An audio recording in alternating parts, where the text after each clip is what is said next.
Saludos amigos, gracias por estar de nuevo con nosotros en su programa A Rajatabla, Peña de la Democracia en la República Dominicana.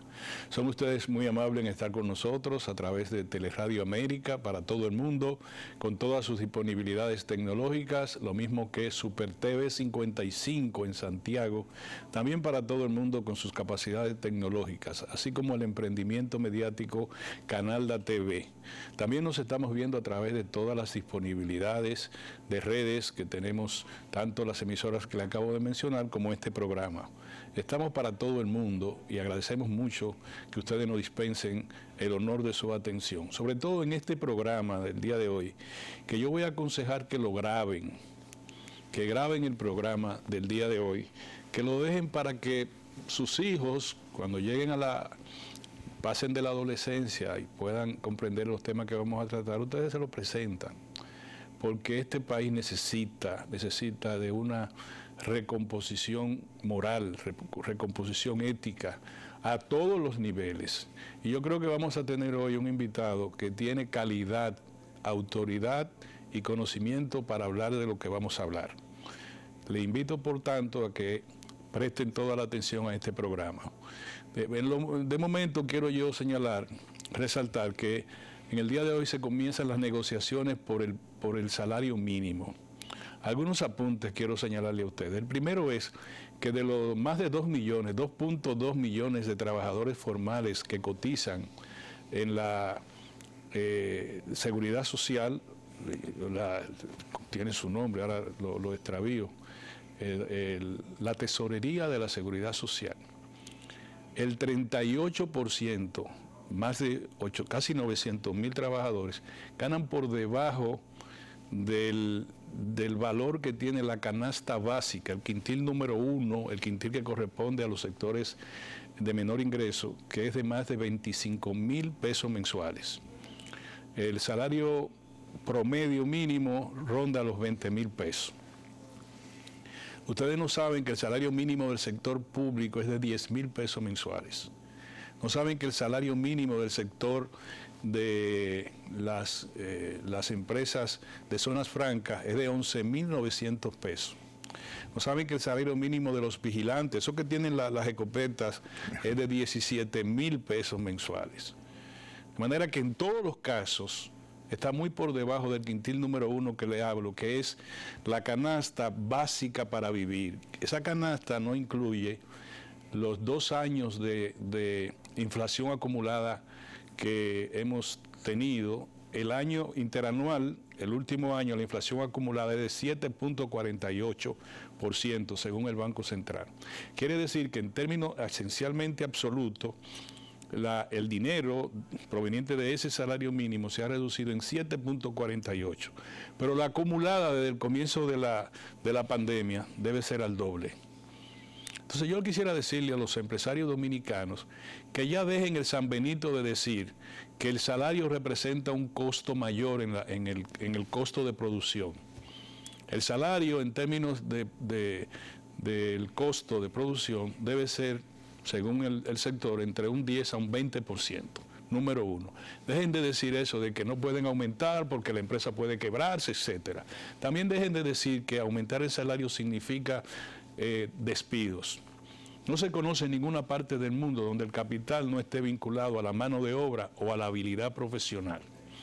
Por tanto, vamos a ver si dentro de lo posible y lo ideal se aumenta sustancialmente el salario mínimo, que permita un rebrote de algo que ustedes prometieron a través del Consejo Nacional de la Empresa Privada, que dijeron que voluntariamente ustedes iban a aumentar el salario, lo cual no se ha cumplido, al menos no en términos generales. Dicho esto, la sociedad dominicana espera, no por influencia del sector que no existe, el sector del laboral, del sector sindical, sino sencillamente porque el país, la democracia, la gobernanza y la economía requieren de más gente que tenga más capacidad de comprar bienes y servicios y sobre todo de sobrevivir en un ambiente tan desigual como el que tiene la República Dominicana. Señores, me complace mucho decirle a ustedes que nuestro invitado de hoy es el doctor Antonio Isa Conde, a quien yo particularmente le dispenso una gran admiración por su conducta personal, profesional y política durante toda su vida. Con él vamos a hacer un programa singular. Nos vemos en un momento.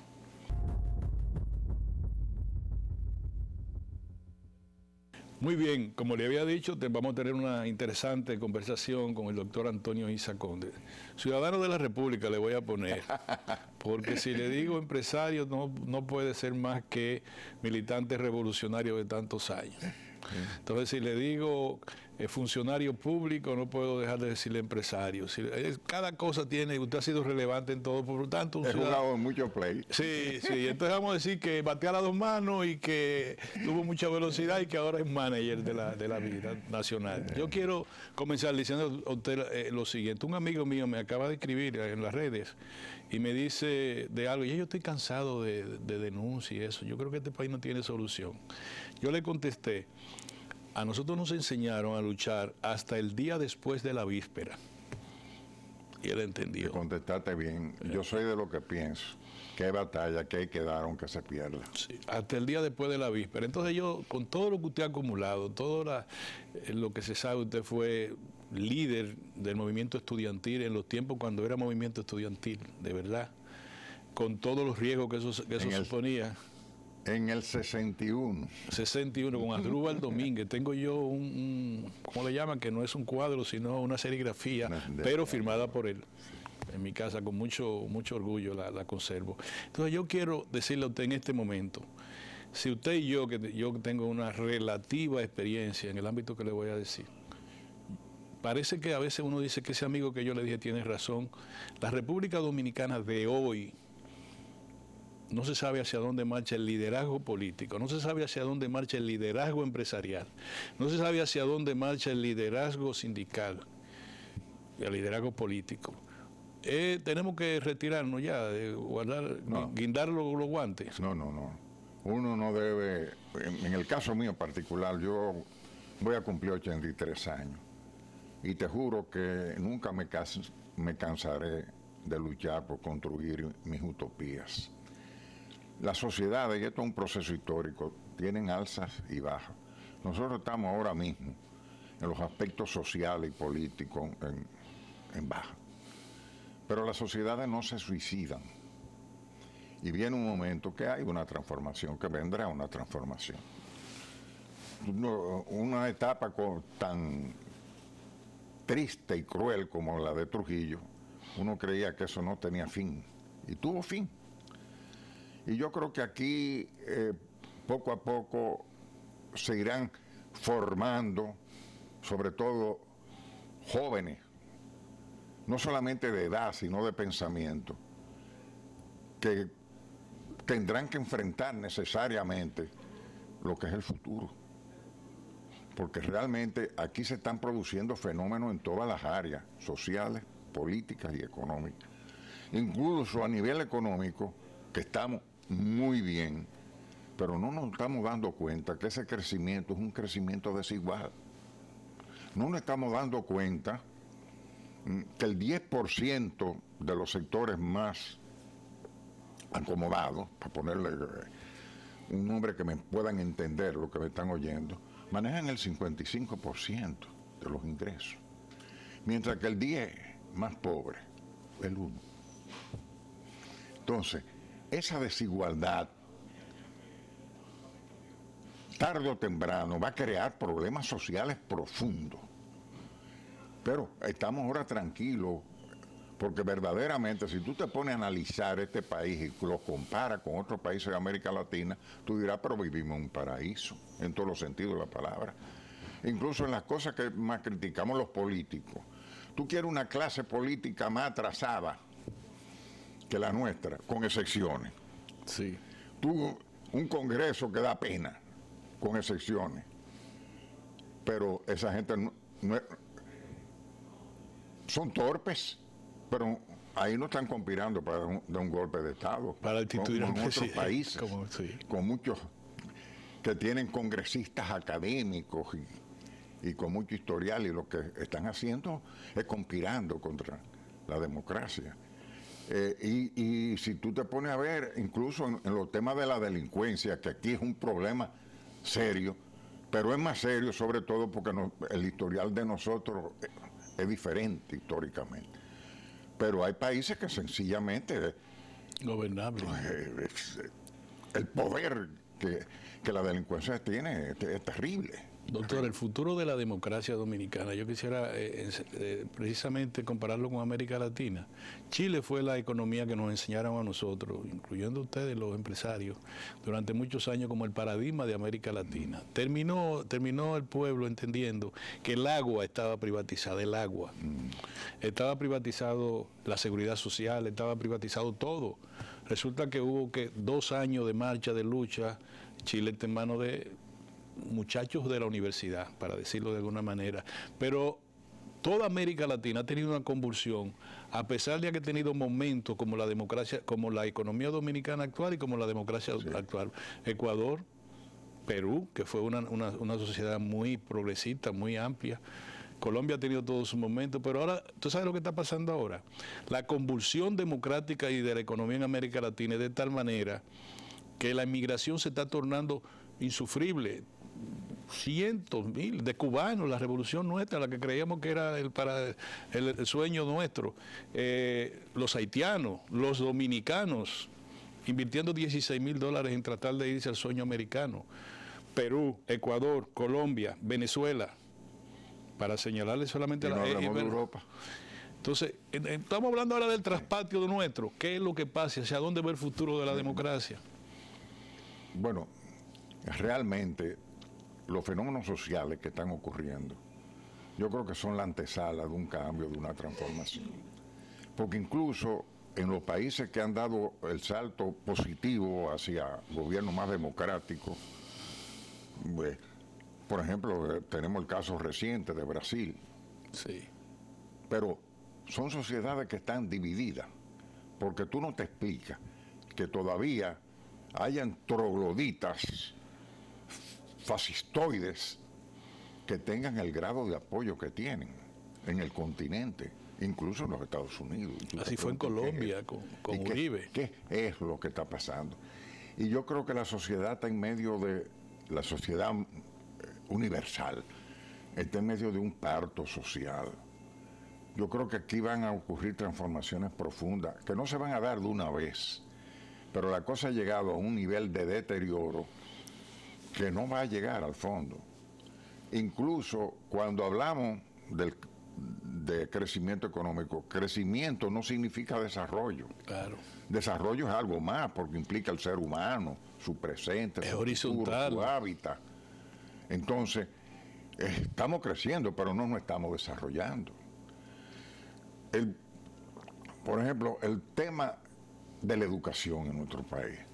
Terrible. Eso da pena. Lo dijo el ministro. Y un país con los niveles de crecimiento que nosotros tenemos, la inversión en capital social, en salud, educación, es pobrísima. Pero para transformar eso se necesita más de una generación.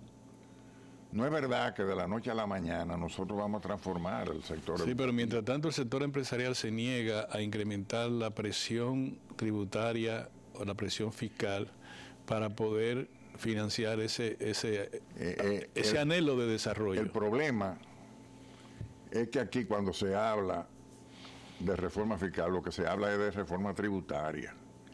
Y la reforma, y tú y yo podemos estar hablando de reforma fiscal y probablemente estemos hablando de cosas diferentes. Porque esas reformas tributarias que se han implementado aquí, altamente regresivas e injustas, no son la reforma fiscal que yo aspiro. Son integrales. Una reforma progresista, justa, que equilibre las finanzas públicas, que trabaje no solamente los ingresos, sino también el gasto, la calidad del gasto. El problema no es que se gaste menos, es que se gaste mejor, priorizando. Entonces, tenemos que ver las inversiones a dónde van, y una de las cosas es invertir en capital social, porque eso es lo que nos va a permitir a nosotros tener un desarrollo sostenible. A nivel de la producción. Para tú aumentar la productividad, tienes que invertir en capital social. Porque no es verdad que con trabajadores mal formados, incapaces de innovar, podemos nosotros ser competitivos a nivel mundial. A pesar de que el sector empresarial en una oportunidad, gobierno y trabajadores llegaron a un acuerdo tripartita para el entrenamiento laboral, Infotec.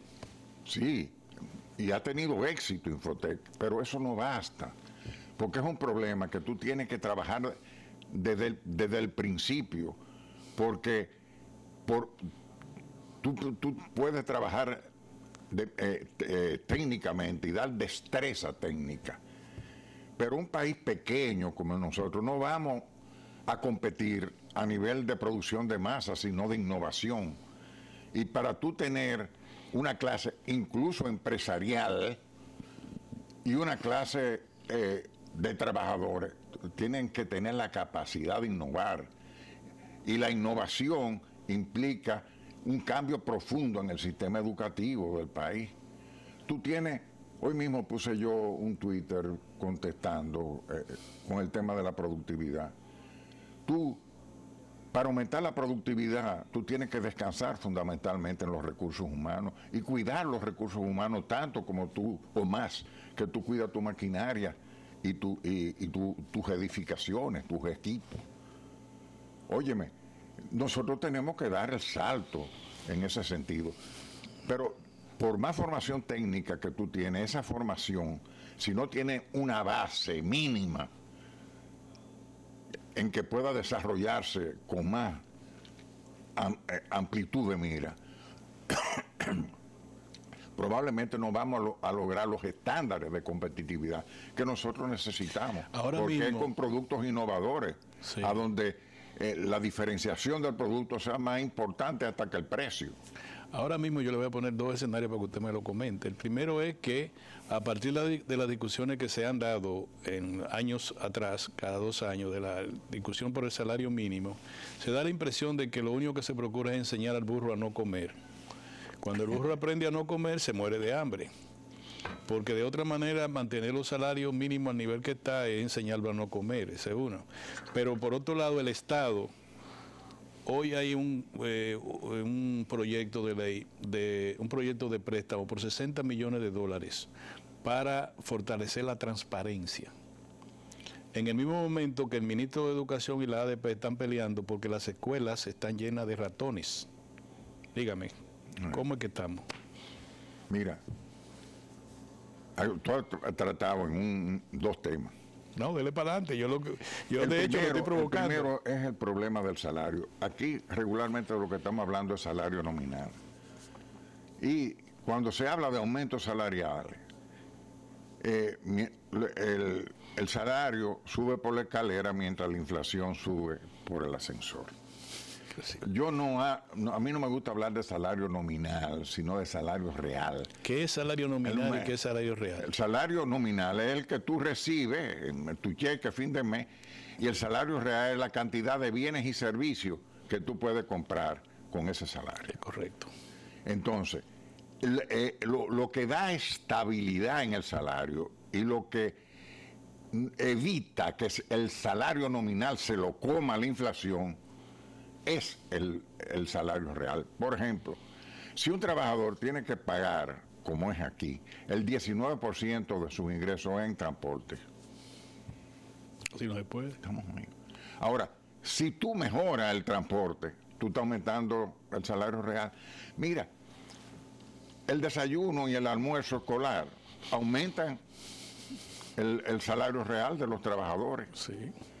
Pero así hay muchísimas cosas, algunas que dependen del Estado, otras que dependen de los propios empresarios. Doctor, yo no quiero creer que usted está transfiriendo toda la responsabilidad del incremento del salario real en el Estado. No, pero tiene la responsabilidad fundamental. Entonces, la lucha de los empresarios no es estar discutiendo salarios y que vamos a perder competitividad si aumentamos bocheles a los salarios nominales, sino la lucha de las asociaciones empresariales es, en primer lugar, luchar por el salario real. ¿Por qué? hay un problema que tiene que ver mucho con esto, que lo tocamos. El gran problema de nosotros ahora mismo es la desigualdad. Sí. Y oye bien,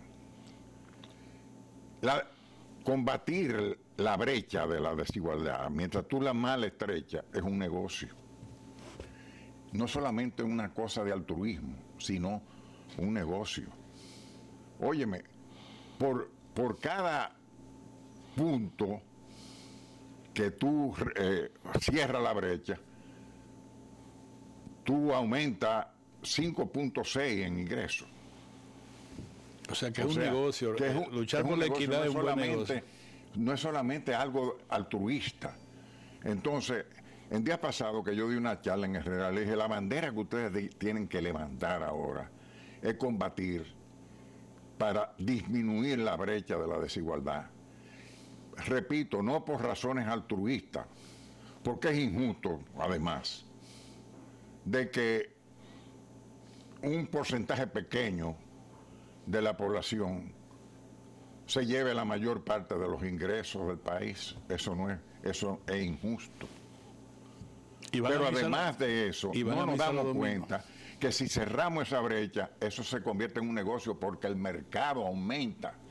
Y mientras más mercado hay, más producción. Y eso se convierte en un círculo virtuoso. Por el contrario, mientras tú vas estrechando, ampliando más la brecha de la desigualdad, tú estás en términos reales empobreciendo. Y poniendo en peligro la inversión. Aunque las estadísticas económicas digan que el país está creciendo, no está creciendo para algunos sectores. Pero mientras tanto, estamos expuestos a que incluso puede ocurrir un estallido social que acabe con todo eso. Doctor, usted tiene la capacidad y la calidad para uno interpretarlo como parte de esa, llamémoslo así, parte de esa burguesía para sí, burguesía consciente, burguesía que conoce la capacidad del Estado relacionada con lo que la burguesía busca, que es también el bien común global, en un ambiente capitalista. Ahora, esta nación no está participando de la transferencia tecnológica. Usted estuvo en Herrera y usted pertenece a esa familia. Herrera todavía tiene atrasos tecnológicos. Tecnológico quiere decir la productividad. A veces usted ve muchos empresarios que están más ligados al plástico y no avanzan en el plano, pero eso tiene que ver con todos nosotros. Es decir, este país no está recibiendo esa transferencia tecnológica que nos permita dar el salto hacia adelante en lo que usted llama productividad. Pero la cosa es peor. Vamos a hablar de Herrera. Tú viste que hasta tuvo que cambiar el nombre, porque la mayor parte de las son importadores o comerciantes. El sector manufacturero, sobre todo el mediano, ha ido cayendo. Y óyeme, la mediana y pequeña empresa constituye el 90% de los empleos. Sí. Pero además, esos informales pequeños y formales pequeños producen el 38.6% del Producto Bruto Interno. Entonces, a esos grupos no le damos las facilidades para que puedan crecer. Ahí es que está el eje de todo. A pesar de los programas que tienen las instituciones financieras, ha mantenido fuera del alcance, los bancos están fuera del alcance de esa pequeña y micro y mediana empresa o de los informales, que no pueden cotizar ni siquiera la seguridad social. Claro, pero ¿qué hacemos? Comenzamos a inventar cosas para formalizarlo y no nos damos cuenta que lo que tenemos es que estimularlo para que crezcan, y en la medida que crezcan se van a formalizar por ósmosis. Óyeme, pero no hemos creado una zona franca robusta que emplea muchísima gente sobre la base de no pagar impuestos y una serie de incentivos. Y de salario deprimido. Ajá. Entonces, ese es un ejemplo de que nosotros podemos hacer muchísimas cosas con los pequeños y medianos empresarios para ayudarlo a crecer, y en la medida que crecen, se formalicen. Óyeme, se han tratado de hacer cosas. Por ejemplo, hay un decreto, una ley, no recuerdo que le da el 20% de las compras del Estado a la pequeña sí, y mediana. es una ley. Ok. Ahí vienen dos cosas, la falta de supervisión. Empresas grandes Incluso se convierten en varias pequeñas. Forman subsidiarias pequeñas. Y no hay nadie arriba de ellos que le dé. Sí. Pero la otra cosa, el Estado es mal pagador. Entonces, tú vendes, no te pagan, pero tú tienes que pagar el ITEVI a fin de mes. Y tiene que tener un adelanto. Espérate. Entonces tú te descapitalizas. Y estamos cansados, lo que hemos hablado de este tema, de decirle al Estado, señor, usted es mal pagador, sea mejor pagador, pero sobre todo, el ITEVI, cóbrelo en el momento que usted pague, dedúzcalo. Y eso va a estimular más que cualquier otra cosa a la pequeña empresa. Hay muchos que han quebrado por eso, porque, óyeme, si tú vendes una mercancía, tienes que pagar ITEVI y te tarda 3, 4 meses y además tienes que dar muchísimos sobornos para poder cobrar. Así es. ¿A dónde están?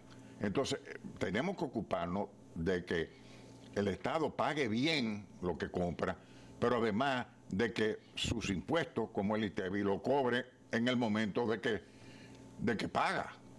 Y eso nada más es un estímulo tremendo para la pequeña y mediana empresa. Miren esto, porque yo estoy aprovechándolo lo más que se puede en este tiempo a usted. Mire, nosotros participamos, todo el mundo, de las marchas de las sombrillas amarillas. Se logró que el gobierno del presidente Danilo Medina incluyera la ley congelada del 4% para la educación. Muchos años después y frente al pelotón de fusilamiento, el ministro de Educación acaba de decir que encontró una barbaridad en los almacenes de educación. Cientos de miles de calzados inservibles, decenas de miles cientos de miles, más de 400 y tantos libros desactualizados, botados, decenas de miles de computadoras que tenían más de 3 años ahí guardadas, de los equipos básicos de comunicación por computadora y de 40 cosas más. Y 210 escuelas que tienen entre 5 a 21 años todavía en construcción. Y yo le agrego, que no lo dijo, decenas de escuelas que los profesores suspendieron la docencia porque está llena de ratones. Mira. Y entonces yo le agrego en esto, hay 60 millones de dólares para el programa de transparencia en los recursos públicos. Mira, lo que ha pasado en educación, en todos los gobiernos, sí, da pena. Y eso parte de la base. Nosotros no podemos transformar la educación sin formador de formadores. Por ahí hay que comenzar. Lo que está pasando, por ejemplo, en las universidades que forman maestros, da pena. Y no le entramos. No es posible que el principal enemigo de la educación sea el sindicato de maestros. Quienes están formando nuestros niños son personas incapaces, en su mayoría, porque en todo hay excepciones. Pero quien está a cargo de la gerencia y de la administración de la educación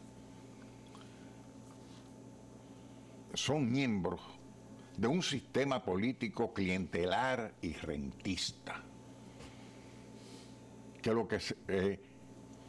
regularmente lo que hacen los funcionarios es buscársela con el cargo público, pero no hay un sistema de consecuencias.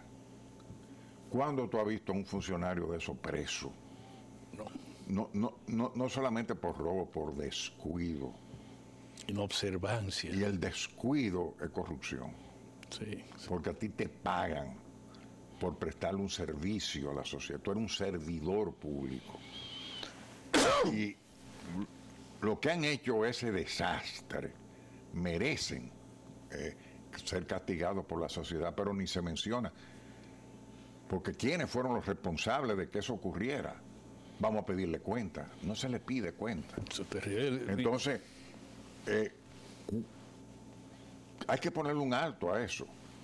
Pero tú no le vas a poner un alto a eso si no resuelve el problema en sus raíces. Y la raíz está en la formación. El ministro dice, todo se ha dilapidado ahí. Nunca se ha tratado el sistema de enseñanza-aprendizaje adecuadamente. Hoy los estudiantes están menos preparados, estudiantes de educación básica, que hace 20 años atrás.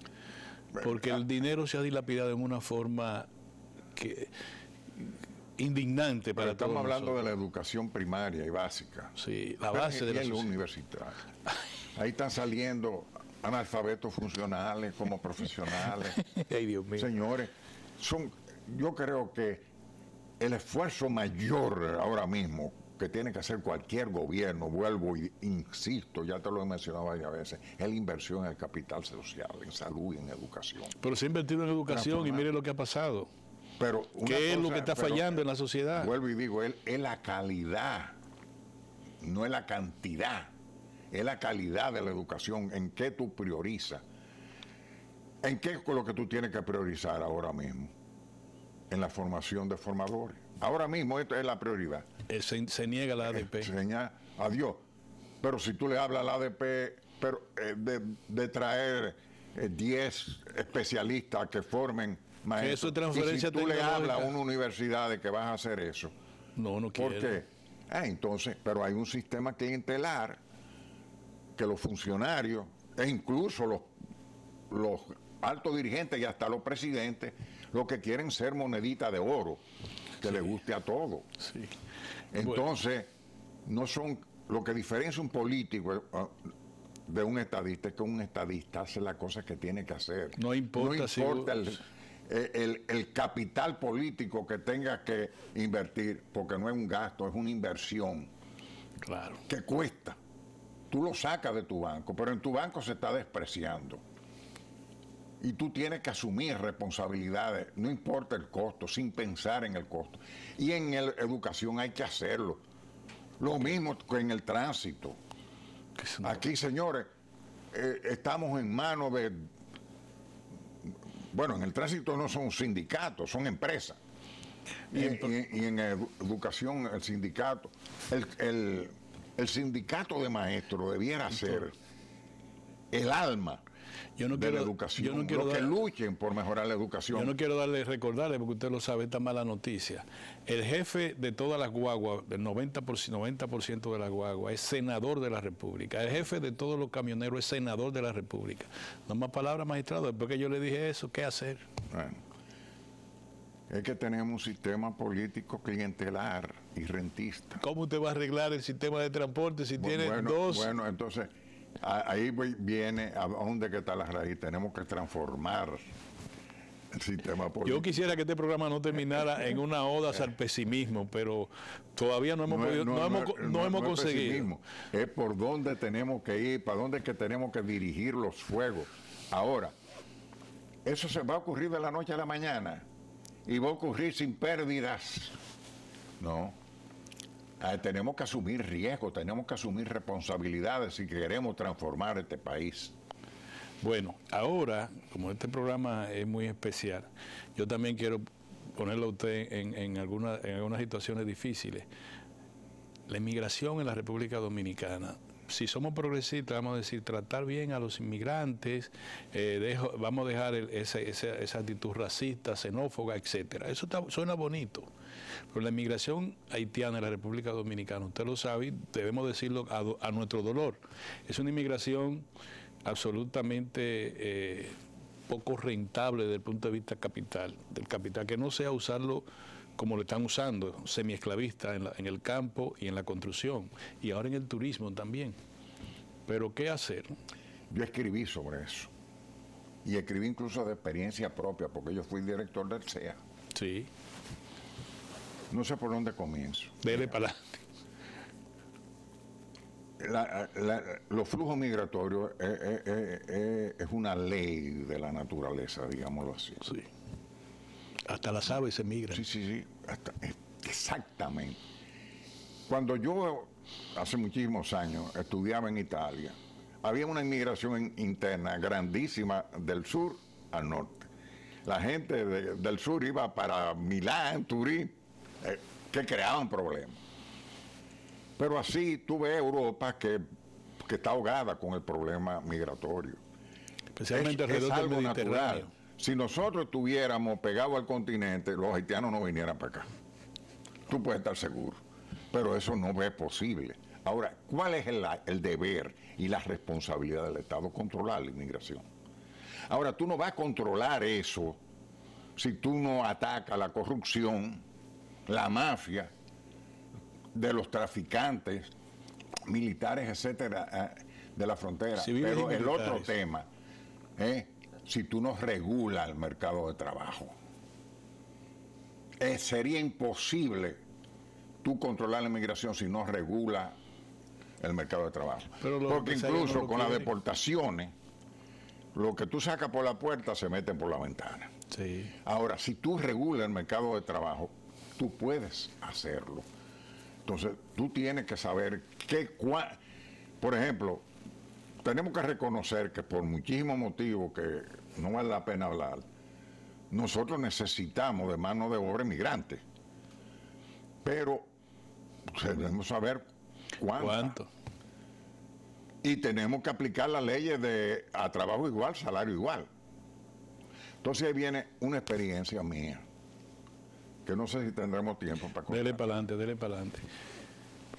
Yo fui director del CEA cuando los ingenios, bueno, me metieron porque estaban quebrados y querían que yo lo mantuviera vivo siquiera un año. Y yo fui con un plan que me apoyaron los trabajadores. El primero fue sacar más de 6,000 gente que estaban ahí, que eran cobrando sin trabajar.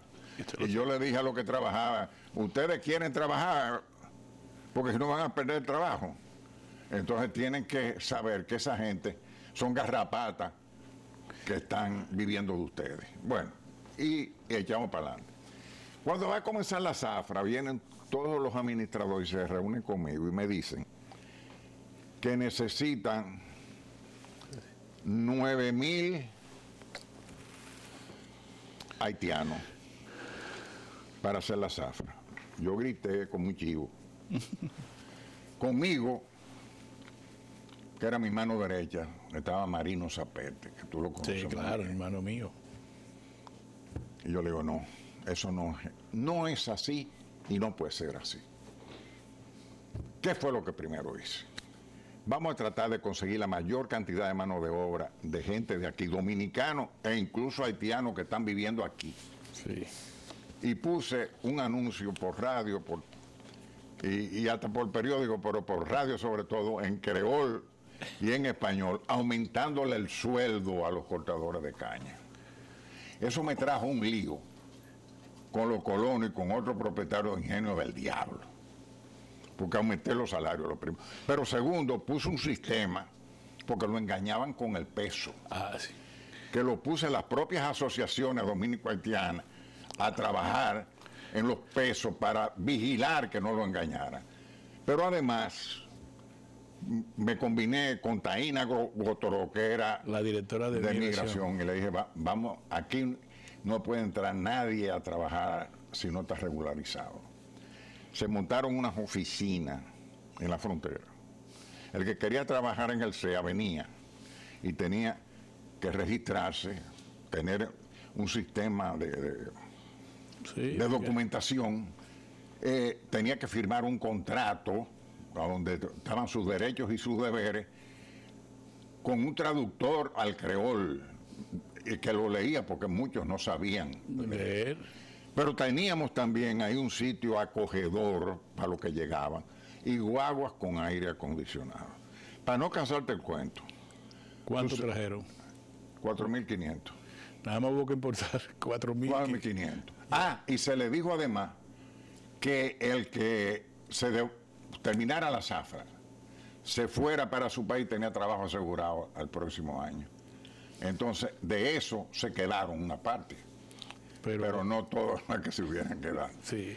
O sea, ¿qué fue? Que controlamos ese mercado de trabajo. Tenía necesidad, pero tú lo regulas. Entonces, tú tienes que ir sector por sector. ¿Cuánto tú necesitas en el arroz? Ahora, que tú no me vas a coger un trabajador si no tiene la documentación de vida. Pero además, tú no le puedes pagar a ese trabajador menos de lo que le tiene que pagar a un dominicano. Muy bien. Doctor, o sea, para mí la clave es esa, acabar con la corrupción y regular el mercado de trabajo. Para eso hay que contar con las Fuerzas Armadas y con los empresarios, porque las Fuerzas Armadas tienen que controlar la mafia que hay a través del gobierno. Tenemos que tener gente arriba que dé sobre la mesa para poner esas reglas. Porque tú no, por más que tú recoges en la calle y los deportes, tú no vas a resolver problemas. No es como por usted más dice. que tú vociferes y levante bandera y vaina patriotera, no vas a resolverlo si no regula el mercado en el área de trabajo, de Baní, ni la corrupción. en el área de Baní, yo tengo algunos amigos ahí en la zona, pero noto porque tengo una casa ahí, y algunos haitianos me dicen, yo ando con los 3,000 pesos, no tienen documentos, pero 3,000 pesos. Cuando me agarran, tan pronto ya eso es 3,000 pesos es para bajarlo de la camiona. Si la camiona camina, aumenta el precio. Entonces hay que tener los 3,000 pesos en el bolsillo. Así no se puede. El que no tiene los 3,000 pesos lo llevan a la frontera. En esa época había una mafia de ex generales retirados que eran los que hacían todo eso. En esa época todavía no estaba tan quemado.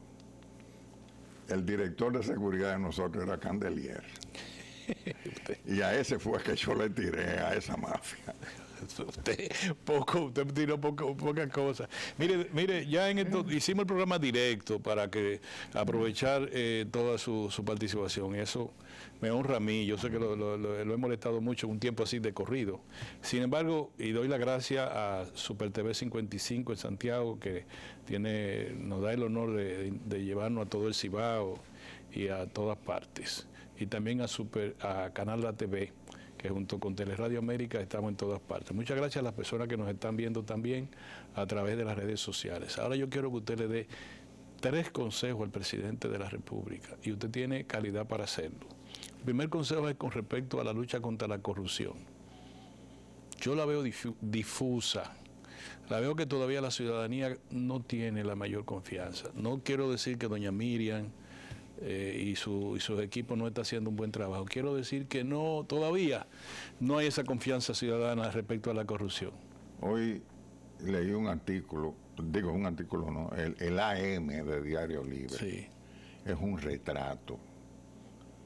El primer consejo al presidente es que lea ese trabajo, AM de Diario Libre del día de hoy. Pues, el segundo, lo que te dije anteriormente, el presidente no puede pretender ser una monedita de oro que le gusta a todo el mundo. El presidente tiene que tener la orquesta tocando con el mismo acorde. La partitura la pone él, y para eso él tiene que partir de una visión y de un programa de trabajo a su funcionario. Entonces, cada ministerio y cada departamento tiene que tener sus metas mediatas e inmediatas, que sean viables, no promesas nada más, viables y medibles. Y desde la presidencia el trabajo principal es darle seguimiento a eso. El tiempo que se pierde en inauguraciones, etcétera, etcétera, se debe dedicar a una labor gerencial para ver qué se hace y qué se propone. Porque no es posible, como ha ocurrido, que se tomen qué sé yo cuántas medidas que al otro día se quitan, porque han sido mal pensadas, pero otras que han sido bien pensadas, pero desde que un sector gritó, la quitaron. Entonces volvemos al tema. No, cuando usted cree que una medida es fundamental para la construcción del futuro de este país, usted tiene que echar para adelante, písele los callos a quien le pise. Y ninguna reforma se hace si no se le pisa los callos a alguien. La reforma fiscal del carácter progresista que hablamos, eso es necesario. Porque llega un momento, porque aquí se está hablando de la deuda. El problema aquí no es el monto de la deuda, es lo que nos está costando la deuda. La deuda se está llevando una parte del exiguo presupuesto que tiene el país. Ya va por más del 28% del presupuesto. Y se está manejando prácticamente como una pirámide Fonsi. Tú coges prestado para pagar. Una parte de lo que tú coges prestado es para pagar, aunque aparentemente es para usarlo en otra cosa, pero en definitiva tú tienes que coger prestado porque tiene una carga de intereses y amortizaciones que se traga una parte importantísima de tu presupuesto, además de que tiene ya compromiso previo en el presupuesto de más de un 60% antes de hacerlo. Sí. Entonces, ¿qué te queda? Una chilata. Entonces uno se alegra, dice, no, mira, el déficit presupuestal solamente fue de un 3.5 del PIB, como que no es nada, como que no, porque nosotros habíamos programado un 3.6, bueno, pero el PIB, pero ¿qué te está costando eso? ¿Qué significa eso? Eso significa en el presupuesto. Déficit es deuda. Es una deuda del PIB por 3.5 es mucho. Cuando yo oí al ministro de Hacienda decir eso, yo sentí que me estaban tomando el pelo. Y es un joven que yo aprecio. Buen técnico. Pero por Dios, ve, es el costo. Ahora, tenemos que ver, y eso hay que resolverlo. Ahora, tú vas a hablar de reforma fiscal, sobre todo del tipo que yo estoy señalando, a donde se revisen los incentivos, a donde que no sean los pactos que ponemos siempre, a donde no sea fácil cobrar, porque aquí hay sectores que están pagando más de lo que debieran pagar y otros que no pagan nada y usan la misma carretera y los mismos puentes que nosotros. Que hay incentivos que el que beneficia es al que los recibe, no al que se supone que los debe de recibir. Entonces hay cosas que tú tienes que revisar. Subsidio ahora, por 250.000 millones. En una época electoral. Muy difícil. No, para eso hay que tener jardines colgantes. Timbales. Sí, mire, un minuto, pero nosotros tenemos que dirigirnos a la juventud. Inequidad y gobernanza no concuerdan. La juventud dominicana está pegada ahora mismo de la clase media, porque no todo el mundo tiene un computador, está pegada, los adolescentes, los muchachos, tienen un discurso extraviado. Yo no sé si usted lo ha notado, yo sé que sí. Yo no sé por dónde marcha la juventud, yo no sé. Eso es un producto. Es un producto del tipo de educación que estamos recibiendo en la escuela. Bueno, yo le voy a decir, como dijo Lenin, qué hacer. En un hogar, adiós. Ahí, vuelvo y digo, repito ya no sé cuántas veces, hay que invertir en el capital social. Pero además, los mensajes que está recibiendo la juventud de afuera son terribles. Pero además hay un problema de desigualdad que al que más afecta es el joven. Ya no es trabajadores y obreros, es Popi y ¿cómo se llaman los otros? Estudiando, aunque se formen mal y no están trabajando. Sí. Hay jóvenes que han tenido que dejar la escuela y no encuentran trabajo, pero ven anuncios de unos tenis preciosos, ven unas muchachas bellísimas. Entonces, esa sociedad de consumo lo atrae y entonces cae en droga, en el delito, en la droga, etc. Doctor, se nos venció el tiempo. Yo pienso que, yo no sé usted, pero yo estoy muy satisfecho. Creo que cumplimos el cometido de que ustedes grabaran este programa y lo tuvieran para socializarlo, porque la verdad que yo no encuentro con quién hablar, que no venga un político a hablar disparate, a decir alrededor de su partido, que no venga un funcionario a decir que todo está bien, o que no venga una gente de la oposición a decir que todo está mal. Así no se puede. Nosotros tenemos que tener racionalidad. Y gracias, doctor.